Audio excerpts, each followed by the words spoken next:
Assalamualaikum warahmatullahi wabarakatuh. Perkenalkan, nama saya Elena Damayanti dari kelas 9B, mau menceritakan tentang proklamasi kemerdekaan. Peristiwa Rengas Dengklok.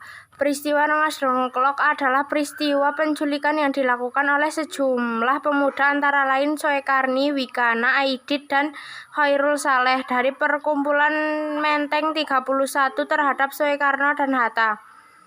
Peristiwa ini terjadi pada tanggal 16 Agustus 1945 pukul 3 WIB. Soekarno dan Hatta dibawa ke Rengas Dengklok, Karawang untuk kemudian didesak agar mempercepat proklamasi kemerdekaan Republik Indonesia. Sampai dengan terjadinya kesepakatan antara golongan tua yang diwakili Soekarno dan Hatta serta Mr. Ahmad Subarjo dengan golongan muda tentang kapan proklamasi akan dilaksanakan, terutama setelah Jepang mengalami kekalahan dalam Perang Pasifik. B. Perumusan naskah teks proklamasi. Pada 16 dan 17 Agustus 1945, naskah proklamasi kemerdekaan Indonesia dirumuskan dan ditulis di rumah seorang perwira tinggi Angkatan Laut Jepang, Laksmana Muda Tadashi Maeda. Siapa dia? Naskah proklamasi kemerdekaan Indonesia menyimpang banyak kisah. Salah satunya adalah tempat dia dirumuskan, yaitu di Jalan Imam Bonjol nomor 1, Jakarta Pusat, rumah yang dulunya dihuni oleh Laksmana Tadashi Maeda. Mengapa rumah Maeda dipilih? Dan siapa dia?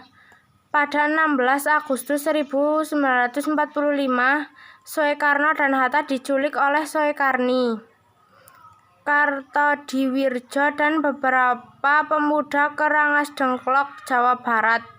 Tanpa kemunculan dua sosok tersebut, sidang Panitia Persiapan Kemerdekaan atau PPKI bentukan Jepang terpaksa harus ditunda.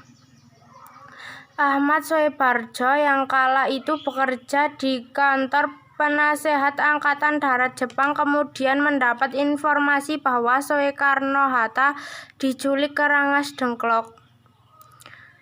Dia segera ke sana dan bernegosiasi agar Soekarno dan Hatta bisa dibebaskan. Para pemuda bersedia membebaskan kedua tokoh itu dengan syarat proklamasi harus segera diumumkan tanpa bantuan Jepang.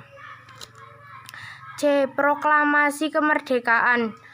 Proklamasi kemerdekaan Indonesia dilaksanakan pada hari Jumat 17 Agustus 1945 tahun Masehi atau tanggal 17 Agustus 2605 menurut tahun Jepang, yang dibacakan oleh Soekarno dengan didampingi oleh Dr. Muhammad Hatta, bertempat di sebuah rumah hibah dari Faraj bin Said bin Awad Martak di Jalan Penggangsaan 056 Jakarta Pusat. Sekian dari saya. Wassalamualaikum warahmatullahi wabarakatuh.